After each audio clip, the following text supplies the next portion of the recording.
itu termasuk belajar juga. Dia masih mau mendengar lantunan ayat Al-Quran dari anak laki-lakinya. Alhamdulillah bacanya bagus. Kalau lihat dari kewarganegaraan saya memang orang Arab dari negara Mesir. Nah artinya adalah yang sudah dalam kondisi yang lemah, terbaring pun masih mau belajar dengan kemampuannya, apalagi kita yang masih sehat. Kalau Bapak Ibu membaca kitab Ta'lim Muta'alim yang ditulis oleh Imam Az-Zarnuji, salah satu bentuk syukur nikmat sehat akal adalah dengan bertolabul ilmi. Allah kasih kita akal sehat, kita gunakan dalam belajar, itu merupakan bentuk kesyukuran sehat akal. Kalau yang akademisi, salah seorang profesor kemudian masih belajar karena dia psikologi, kemudian ambil S2 manajemen, magister manajemen, kemarin wisuda, mau lanjut lagi. Jadi banyak apa ya? Kemudian kenapa orang sepuh kemudian masih belajar membaca Al-Quran? Biar otaknya itu bekerja aktif dan tidak pikun itu. Nah inilah kemudian di sini di warga Muhammadiyah didorong untuk kemudian menguasai dan memiliki keunggulan dalam kemampuan ilmu pengetahuan dan juga teknologi. Ibu-ibu punya teknologi pangan, mengetahui bagaimana masak masakan yang enak. Itu kan penguasaan ilmu juga, itu tidak bisa diremehkan, gitu kan? Kemudian bapak-bapak juga demikian di teknologi pertanian, bapak-bapak, teknologi pertanian.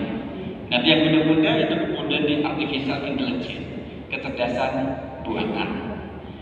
Untuk apa? Untuk mencapai kebahagiaan hidup di dunia dan juga akhirat. Bahagia, biar bahagia di dunia juga bahagia, di akhirat juga bahagia. Tapi kebahagiaan ini dibangun dengan ilmu, tidak serta-merta dengan uang. Bukan berarti kemudian kita menafikan, menyisihkan, gak usah kerja, yang penting belajar. Ya juga. Belajar pun kemudian ada yang formal, ada non formal. Kalaupun belajar yang formal ada pembiayaan, SPP, iuran dan sebagainya. Non formal, non formal gratis kan? Enggak juga. Perjalanan dari rumah ke tempat kajian, menggunakan transportasi, itu kan kemudian ada uang yang dikeluarkan untuk beli bahan bakar dan sebagainya. Memang ada yang kemudian dikeluarkan. Ya. Yang kedua adalah setiap warga Muhammadiyah harus memiliki sifat-sifat ilmuwan. Seperti apa? Kritis. Mohon maaf, kritis ini bukan sakit.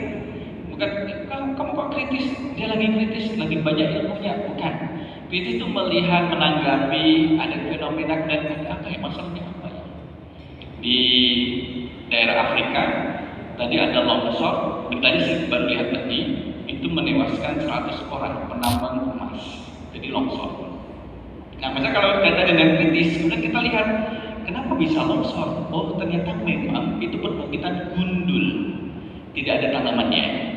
Kemudian dikritisi lagi, kenapa kok bisa longsor? Nah, ternyata kalau mereka pada waktu menggali itu tidak melihat bagian atasnya seperti apa. Jadi pada lari, tapi kemudian saking banyaknya orang yang di atas belum sampai atas, terdorong dengan yang di belakang ini sudah dikejar sama tanah yang longsor. Nah ini sikap kritis, kenapa bisa seperti itu ya? Itu bagus. Kemudian terbuka menerima kebenaran dari manapun datangnya. Tidak menjadi orang yang tertutup. Oh, pokoknya seperti ini, nggak bisa diotak-atik ilmunya. Ya, harus terbuka. Kalau ada kebenaran yang lain, kemudian dibuka. Kalau Bapak Ibu melihat bumi, jadi bumi ini bulat apa datar? Bulat apa datar? Bumi yang kita tempati bulat apa datar? Bapak-bapak melihat bumi itu bulat apa datar? Bulat. Bulat. Tapi pernah membuktikan nggak kalau dia bulat itu? Nggak pernah. Iya.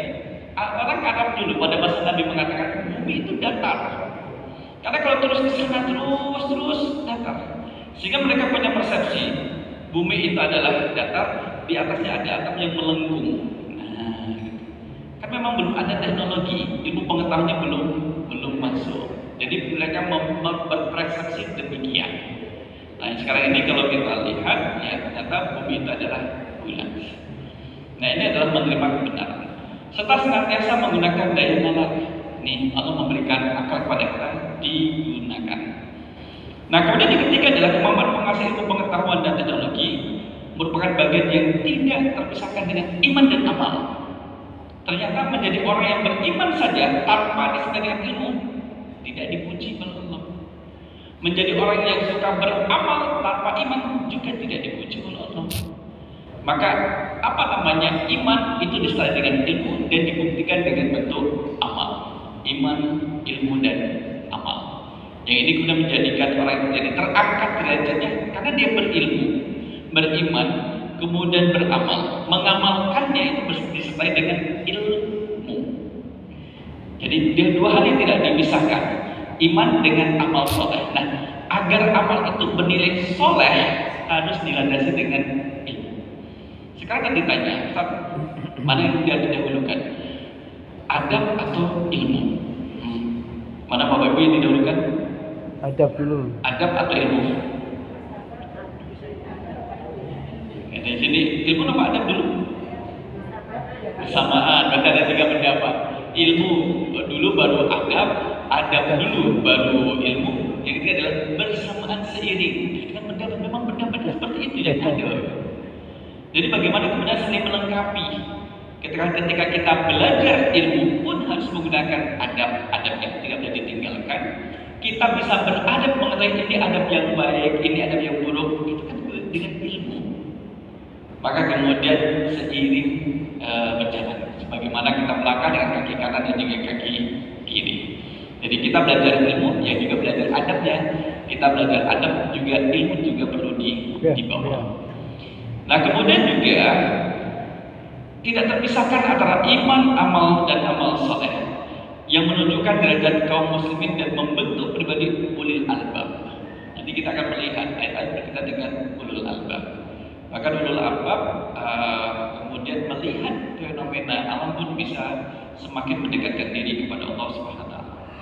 Yang keempat adalah setiap warga Muhammadiyah dengan ilmu pengetahuan yang dimiliki mempunyai kewajiban. Yang sudah berilmu wajib. Untuk apa? Mengajarkan kepada masyarakat. Diajarkan. Yang datang ke Jogja, Mas Mbak datang ke Jogja, baliklah ke kampung halaman. Ajarkan yang didapatkan dari Jogja. Sama yang orang Jogja kemudian merantau keluar belajar di luar, kembalilah ke Jogja dan juga ajarkan ilmu yang didapatkan di luar Jogja. Atau apa? Memberikan peringatan kepada kaumnya, memanfaatkan untuk kemaslahatan dan mencerahkan kehidupan sebagai wujud ibadah, jihad dan juga dakwah. Ini menjadi penting belajar untuk mengajar. Khairukum man ta'allama al-Qur'an wa 'allamahu. Sebaik-baik kalian adalah yang ta'allama al-Qur'an, mempelajari Al-Qur'an. Jadi mengkaji, kayak pulaan diambil, wa 'allamahu dan mengajarkannya, tidak dipakai untuk diri sendiri. Orang itu nggak tahu bodoh silahkan. Yang penting saya pintar, saya tahu mana yang baik mana yang benar. Tidak boleh, ya kan? Tidak boleh. Balul Qur'ani walau ayat. Meskipun yang kita ketahui cuma satu ayat, sampaikan pada yang lain. Sekalipun yang kita ketahui belum pernah dan belum bisa kita lakukan, tetap boleh diajarkan pada yang lain. Bisa jadi dia yang dan kita ajari bisa melakukan apa yang belum bisa kita lakukan, tapi sudah kita ajarkan. Artinya mengajarkan sesuatu yang belum dilaksanakan pun boleh, tidak dilarang. Orang mau bertanya tentang kaifiyatul umrah, bagaimana tata cara umrah yang diterima oleh Allah. Kita tahu tata cara umrah dari tahapan-tahapannya kita tahu. Kemudian kita ditanya, bisa nggak dijelaskan kepada saya tata cara umrah minggu depan saya mau berangkat umrah? Sorry ya, mahal ini ilmunya, nggak bisa saya ajarkan. Kenapa? Saya belum bisa melaksanakan. Nanti aja kalau sudah saya laksanakan, bapak ceritakan bagaimana. Tidak perlu nunggu melaksanakan. Karena ada orang yang mau melaksanakan, silahkan disampaikan. Nah, nanti kemudian kalau ada orang yang minta tolongnya ngisi pengajian kematian, saya tuh belum pernah mati kalau suruh ngisi mati. Yang diisi kan orang yang masih hidup, bukan yang mati. Gitu. Yang kelima adalah menggairahkan dan mengembirakan. Gerakan mencari ilmu pengetahuan. Jadi dalam belajar itu Bapak Ibu, ampun cemberut, ampun merengut, ampun sedih, harus bahagia. Jadi sebelum pulang monggo dahariin. Nah itu yang mengembirakan. Nek perlu bungkus, nah itu yang mengembirakan. Jadi kalau kita misalkan yang melepas putra putri yang sekolah, karena disiapkan Kondisinya disiapkan dalam kondisi bahagia. Anak ini harus bahagia. Kalau dia kemudian merasa cemas, merasa takut, merasa marah, dendam, dan dipaksa untuk belajar, nanti malah tidak maksimal, mental nanti hasilnya. Ini kalau kita terapkan pada putra putri kita, bagaimana kemudian orang tua bermuka manis melepas putra putrinya untuk berangkat sekolah. Nah, dalam mencari ilmu pengetahuan dan juga pemasaran teknologi, baik melalui pendidikan maupun kegiatan-kegiatan lingkungan keluarga, masyarakat sebagai sarana penting untuk membangun peradaban Islam. Dalam kegiatan ini termasuk menyemarakan tradisi membaca. Ibu, buku apa yang sering dibaca? Yang membahagiakan buku apa yang untuk dibaca? Oke, buku tabungan. Itu kan membahagiakan juga baca buku tabungan. Buku tabungan. Ditambah 01 tambah 02 gitu. Ini kemudian gerakan membaca. Nah, dari sini jemaah rahmatullah, karena ini kita ngambil teksnya dari PHIBM, kemudian kita kembangkan. Inilah arsitektur peradaban berkemajuan. Ini menjadikan pemasaran iptek sebagai ibadah, jihad, dan membangun tata sosial. Ini gerakan ibu-ibu yang masih semangat untuk belajar. Ada berapa orang tuh di sini? Di gambar ini? Berapa? Itu 14, 12 juga bisa beda. Bukannya 13? 13 kan? 13. Dia 13. Dari isi 1, 2, 3, 4, 5, 6, 7, 8, 9, 10, 11, 12, 13. Di belakang ini kalau kita lihat, ada nggak ya? Ada kecil nih. Karena jumlahnya berbeda tuh. Cuman nggak kelihatan mukanya, ada 14. Kelas belajar agama ibu-ibu, mendidik anak Islami, pendidikan keluarga, semangat belajar agama. Waktunya masak, waktunya bersih-bersih rumah, kemudian waktunya belajar ya juga belajar. Itu bukan arisan ya? Betul. Tapi ini belajar. Ini buka Al-Quran, kemudian terbawa tumbler gitu kan. Agak ada senyumnya. Ini gambaran dari Fatihah. Artinya dan ini dalam kondisi yang sibuk masih ada waktu untuk belajar. Jadi tidak usah kemudian nantilah kalau saya sudah punya waktu yang cukup untuk belajar, nggak dapat waktunya. Karena ini merasa waktunya yang waktu yang dimiliki adalah singkat, maka waktu yang singkat itu dimanfaatkan, dioptimalkan untuk belajar. Sama teman-teman mahasiswa gini, kamu nggak belajar organisasi? Enggak, saya mau fokus belajar. Justru di saat fokus belajar itu malah nggak belajar. Karena merasa dia punya waktu luang. Saya nggak belajar pagi ini, saya kan masih punya waktu nanti siang. Nanti siang nih saya belajar, datang waktu siang. Ayo belajar, enggak lah. Nggak bisa, saya masih ada kegiatan lain, nggak mau belajar. Saya kan masih ada waktu nanti malam, terus malah nggak belajar. Tapi kemudian saya memiliki kegiatan tersusun. Wah, saya punya agenda ya, ketemu dosen, kemudian terus ke sana, ke sini, kantor dagangan, kontrol ini. Punya waktu spare waktu 30 menit untuk belajar.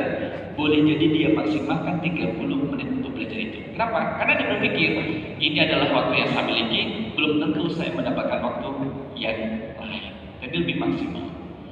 Ya, ini tetap belajar ya. Ada yang bawa gelang emas nggak ya? Nggak ada ya, kata saya nggak mungkin. Nggak ada gelang emasnya kan ya? Oh, nggak ada, kurang. Nanti ditambahin, tolong tambah gelang emas. Sama yang bawa tas. Ada yang bawa tas gitu. Yang harganya 8. Nah, dari sinilah kemudian kita lihat nih. Dari ketika kita belajar itu apa sih yang kemungkinan diharapkan? Kan gitu. Kalau pendekatan yang lama tradisional adalah tujuan akhir dari belajar itu adalah kepuasan material dan keingintahuan semata. Kepo. Dia ingin tahu aja maka dia belajar. Tapi pendekatan ulul albab tadi yang sudah kita sampaikan, orang yang cerdas di hadapan Allah adalah keseimbangan dunia akhirat dan manifestasi tauhid. Kenapa Anda belajar? Untuk memperbaiki dunia dan akhirat saya di hadapan Allah. Kenapa belajar ilmu agama? Kamu kan sudah bisa sholat, puasa, zakat, sudah tahu. Iya. Tapi kemudian ingin menggali lebih dalam keseimbangan antara dunia dan juga akhirat. Yang kedua adalah kemudian standar kebenaran. Ketika kemudian melihat kebenaran itu berdasarkan dari rasionalitas murni tanpa filter moral.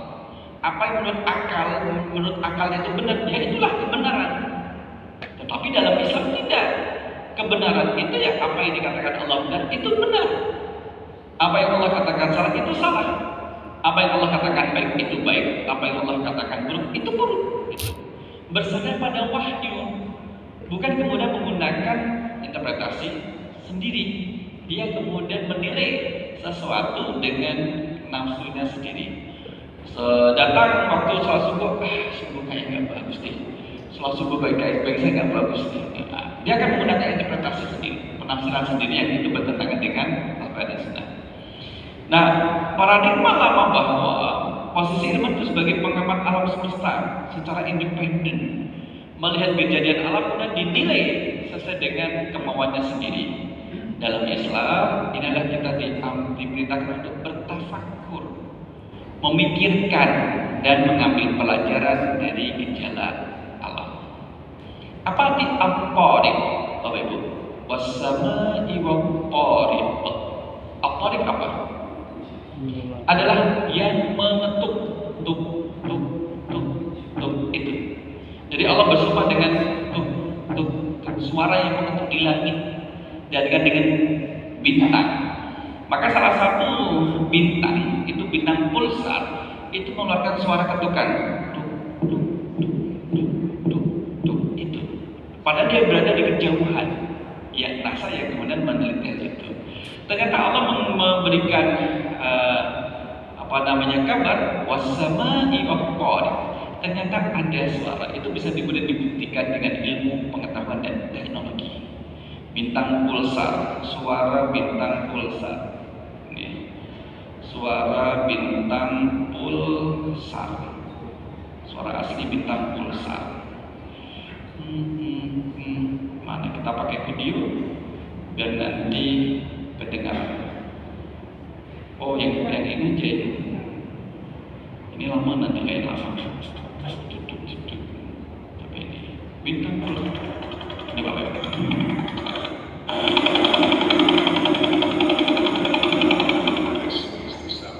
Itu suara bintang. Itu suara bintang. Ya, di situ ada lagi nih. The dying star collapsed under intense pressure, creating a dense neutron star roughly 12 miles in diameter, which spins over 11 times per second. Itu suara bintang. Dari mana tahu? Teknologi, ilmu pengetahuan dan teknologi. Itu yang kemudian kita ketahui. Jadi ada bintang yang kemudian mengeluarkan suara. Bintang yang mengeluarkan suara wassama'i waqqarib. Nah, jamaah rahimakumullah, mari kita lanjutkan lagi. Pada hasil akhirnya adalah kemudian kalau di ilmu pengetahuan secara umum adalah teknologi sebagai komoditas industri. Orang kemudian belajar setelah dapat temuan mudah kemudian jadikan komoditi barang dagangan. Di dalam Islam adalah ketika kita belajar, maka teknologi sebagai alat dakwah dan kemaslahatan umat. Ini semua buat ini, buat materi, susun materi, kasih ke AI, artificial intelligence, kecerdasan buatan, buatkan saya PPT, jadikan ini. Nah, ini kemudian dia memanfaatkan teknologi ilmu pengetahuan dan teknik untuk sebagai alat dakwah dan kemaslahatan umat. Nah, nanti kemudian Bapak Ibu mengambil peran. Saat saya nggak bisa menggunakan AI, terus apa? Saya mau ngasih adalah konsumsi bagi orang yang belajar, itu juga mendukung dakwah juga yang demikian itu. Nah, ini kemudian keseimbangan dunia akhirat dalam surah Al-Qasas ayat yang ke-77. A'udzubillahi minasyaitonir rajim. Wabtaghi fima ataakallahu daral akhirah wa la tansa nasibaka minad dunya. Dan carilah apa yang telah dianugerahkan Allah kepadamu negeri akhirat, tetapi janganlah kamu lupa bagianmu di dunia.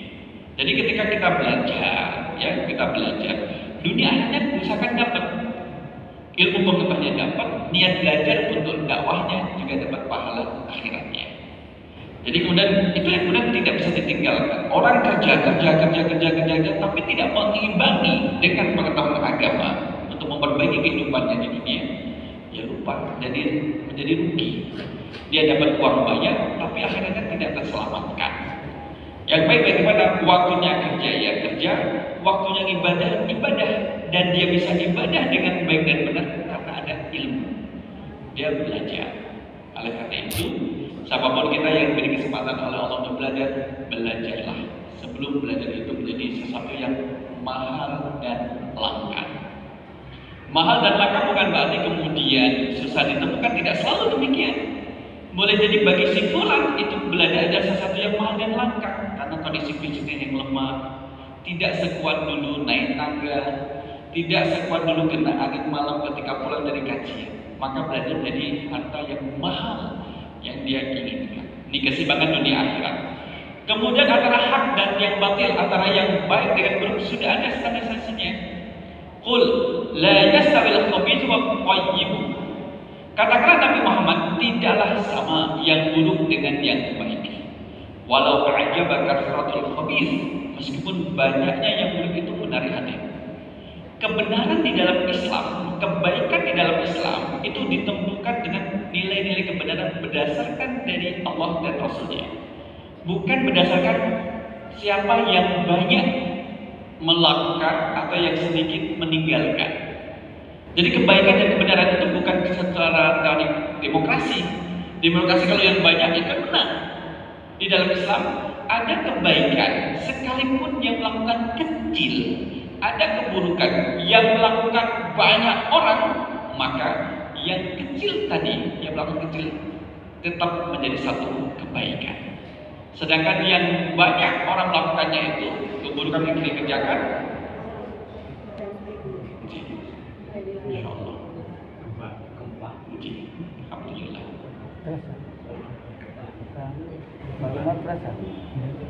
Sudah gak terasa lagi, Ki?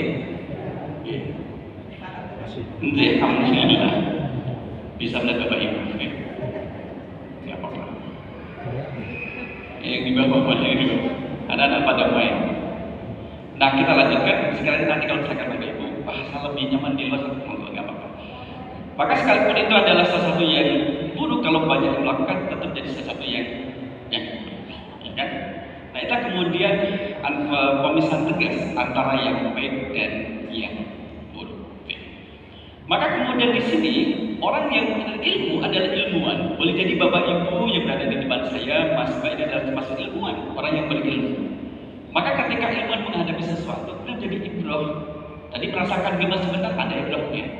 Mempertebal keimanan kepada Allah, beriman terhadap qada dan qadar, beriman terhadap hari akhir. Semakin kuat keimanan kepada Allah Subhanahu wa Ta'ala. Ketika terjadi gempa, kembali kepada Allah. Tidak usah dikaitkan, oh apakah tadi karena saya lihat kucing warna hitam? Gak usah dikaitkan gitu. Ya, itu tidak usah dikaitkan. Maka alladzina yadhkuruna Allah qiyaman wa qu'udan 'ala junubihim wa yatafakkaruna fi khalqis samawati wal ardh rabbana ma khalaqta hadza batila. Ilmuwan ulul albab itu adalah mereka orang yang selalu mengingat Allah dalam kondisi berdiri, duduk, ataupun bahkan berbaring dan memikirkan tentang penciptaan langit dan bumi, serta berkata, tidak ada yang sia-sia dari apa yang Allah ciptakan. Nyamuk ada, Allah menciptakan nyamuk. Sia-sia nggak Bapak? Allah menciptakan nyamuk. Sia-sia nama betul. Nyamuk itu besar apa kecil? Kecil. Yang kecil ini bisa nggak memberikan lapangan kerja? Bisa. Bisa. Obat nyamuk. Obat nyamuk kan untuk mengusir nyamuk itu memberikan lapangan kerja. Ternyata ada manfaatnya. Kemudian ada pertanyaan, kenapa Allah menciptakan keburukan? Kenapa Allah menciptakan sesuatu yang mematikan, mengancam manusia? Liyabluwakum ayyukum ahsanu amalan. Untuk menguji kalian siapa yang paling baik amal perbuatannya. Itu menguji kita. Allah menciptakan misalkan kejahatan penyihir agar kita berlindung kepada Allah. Allah menciptakan ke makhluk yang kemudian mencari masalah, kejahatan makhluk yang Allah ciptakan agar kita berlindung kepada Allah. Mau berlindung kepada Allah atau kepada yang lain. Nah, gitu. Jadi tidak ada yang sia-sia. Bahkan Allah menciptakan kita pun tidak sia-sia. Ada hikmah di balik penciptaan itu. Tahu gambar ini maksudnya apa Bapak Ibu?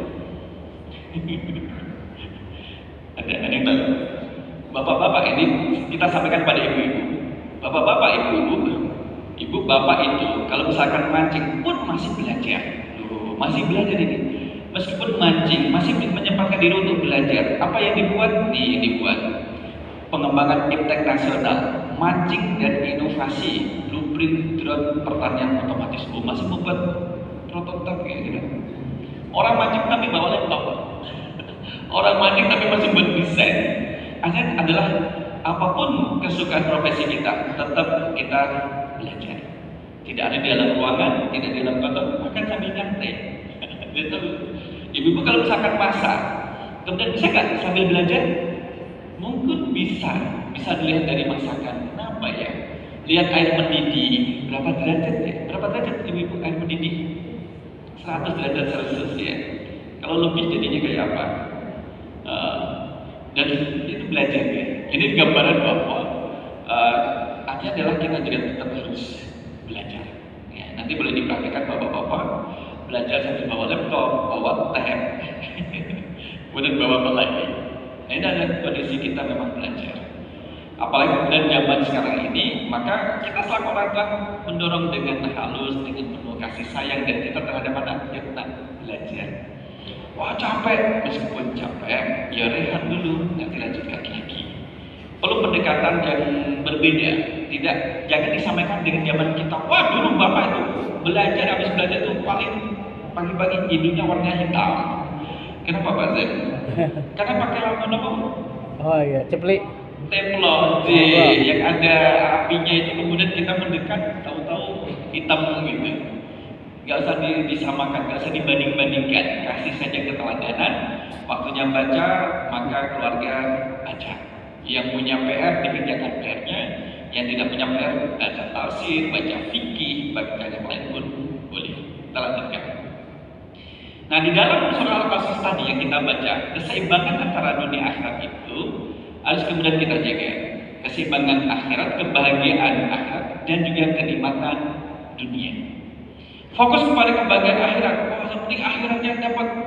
Akhirnya kemudian tidak memperhatikan kebutuhan keluarganya. Keluarga perlu sembako untuk bisa dimasak.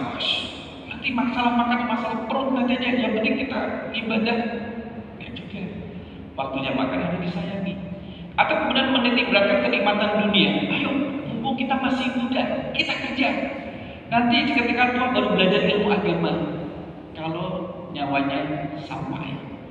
Ya kan?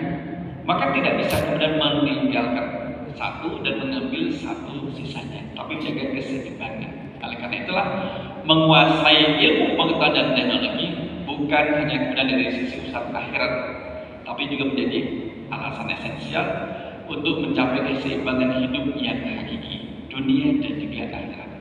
Maka kajian kita di waktu sore kayak ini, Bapak Ibu, ini kan kemudian waktunya sudah waktu rehat tadi, persiapan untuk masuk waktu maghrib. Artinya jam kerja sudah selesai, jam 3 sudah selesai. Kemudian yang punya keluarga anak kecil sudah pada datang ke rumah dan dikondisikan. Waktu belajar. Semisal waktu sore belum bisa belajar, masih ada kesibukan, nanti kemudian lanjut di waktu pada maghrib. Kalau ada kajian datang. Malah kemudian kita menjadi bersyukur kalau dalam satu hari ada yang bisa kita pelajari. Nah kemudian di sini anjurannya adalah surah At-Taubah 122. Memiliki spesialisasi. Spesialisasi di bidang apa? Ustaz nggak paham ilmu agama. Tapi kalau Ustaz tanya masalah kabel, perkabelan saya paham. Nah ini. Jadi ada kemudian kami di Majelis Tabligh BP Muhammadiyah itu tidak selalu isinya adalah Ustaz. Ada yang kemudian memang mungkin dia belum pernah ceramah, tapi kalau tanya masalah IT, informasi teknologi, dia paham.